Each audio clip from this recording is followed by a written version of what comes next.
you. You introduced me to an eating disorder, alcohol, depression, anxiety, and perfectionism. The combination almost killed me. I wanted it to kill me. But now I am awake.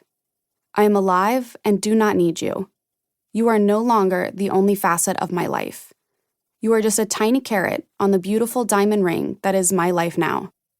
I can't imagine my life without you, but I'm going to try. Goodbye, my dear friend. XO. G. A handwriting analyst might have concluded from the paragraphs of left slanting letters that my childhood had left me severely emotionally repressed. Exquisitely trained is the preferred wording in the skating world. Over many years, I had been painstakingly conditioned to make people feel something when I was on the ice. But to do that required stuffing down my own emotions. I can't do that anymore. And I won't. Accessorizing the truth.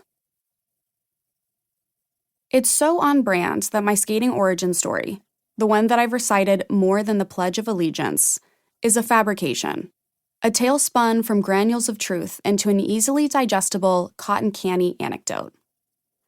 But if I'm going to offer up the truth of my life now, I can't approach this as I did too many failed triple jumps over the years, nervous and afraid of looking bad. I've committed to telling every last part, no matter how anxious it makes me. I can feel a neck rash forming already. I might as well start from the beginning with the story that I've always told. A boy in my class invited me to his birthday party at a sparkling new rink in Springfield, Missouri, shortly before I turned 8. That much is true. But when I laced up my rental boots and jumped on the ice, it wasn't my first time on skates, as I've made it sound in the past. I had teetered as a 2-year-old on a frozen pond near our house when we were living in Massachusetts. That experience was a nightmare, reducing me to a shivering puddle of tears. But a few years later, I was in my element in the music box that was Springfield's Jordan Valley Ice Park rink, which pulsed with pop hits like Justin Timberlake's Rock Your Body. Given the town's conservatism, it was like having bootleg music flow from the speakers. The Springfield of my youth was the kind of place where dinner at a friend's house was preceded by everyone joining hands in a circle and singing God Bless America. The rink offered me an alternative world, one that paired the freedom of movement, including flight, with shocking lyrics like, "Just wanna rock you, girl. I'll have whatever you have. Come on, just give it a whirl."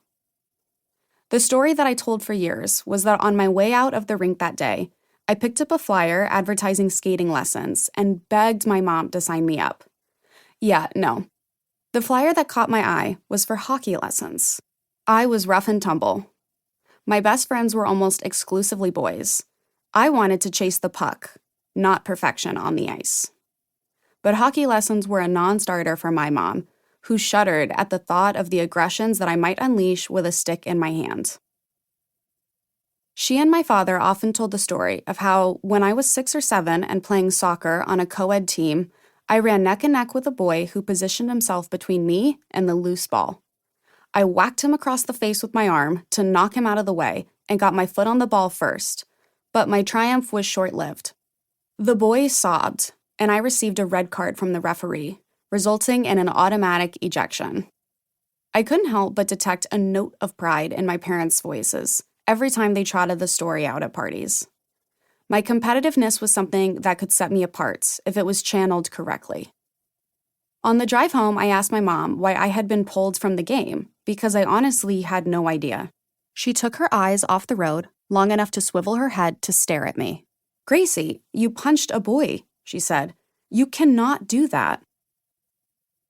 So, yes, skating lessons struck my mother as the preferable option. It was a competitive outlet that seemed safe, respectable even. Gracie Goon was not a persona she wished to encourage.